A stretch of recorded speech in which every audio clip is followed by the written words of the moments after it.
धान रोप्नु सुरु भइसकेको छ यहाँ सबैजनाले पर्खा मासमा खेती आज धान रोपेर पछि अन्न भित्राइने। अब यहाँ धान रोप्नु सुरु भइसकेको छ। यहाँ हाम्रो सरस्वती फुपूले चाहिँ धान रोप्दाखेरि चाहिँ के हाल्नुपर्छ भनेर यहाँ भनिराख्नु भयो। यहाँ चाहिँ मल डेटी युरिया त्यसले विषादी हाल्दा कुन विषादी लाउने भनेर चाहिँ झार मार्ने दबाई लाउँदाखेरि चाहिँ कसरी लाउने कुन दबाईले चाहिँ अन्नलाई हानि पुर्याउँदैन भन्ने तपाईँहरूलाई यस भिडियो मार्फत जानकारी गराइरहेको छु। आज चाहिँ यहाँ धान रोपाइ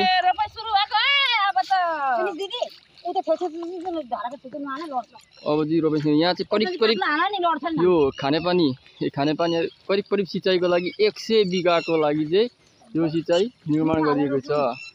यो सिँचाइ अब चाहिँ यहाँ धान रोप्नु सुरु भइसकेको छ। यहाँ एकदम डिजाइनको घर राम्रो घर बनिएको छ। त्यतै पानी नि पानी। आज मौसम पनि एकदम च्यालेन्ज दिन्छ, पानी पर्ला जस्तो भइरहेको छ। यही ट्याङ्कीको मौसम पुरा कालो भएछ, पानी आउँछ जस्तो भइरहेछ। अबको केही समयमा चाहिँ यो बाटो पनि पिच हुने भएको छ।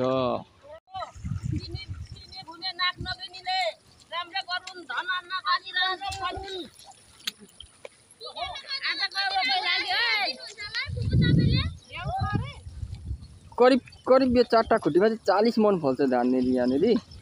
यो यति रोपाहरूको बिचमा मेन नेतृत्व गर्ने मेन लिडर चाहिँ यहाँ हाम्रो सरस्वती फुपू हुनुहुन्छ।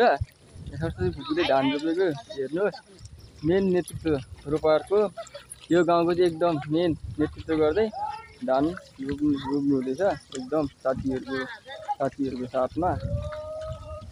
यो 4टा खुट्टीमा चाहिँ करिब 40 मन धान फल्छ। यहाँ चाहिँ 4 बाली, यो 4वटा बाली चाहिँ लाउन सकिन्छ। जस्तै धान, मकै, जिउँदे धान, बर्खे धान, तोरी 5-6 बाली चाहिँ लाउन सकिन्छ यहाँनिर।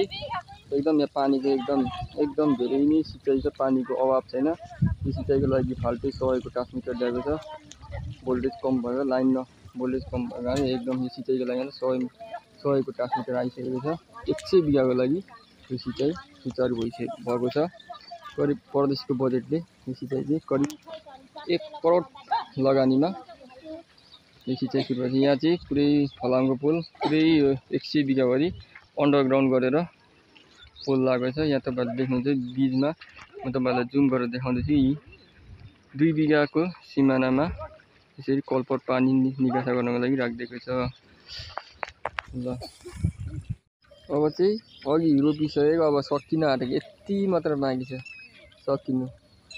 ल अब सक्यो। अब 1 सेकेन्डमा लगभग सकिन्छ।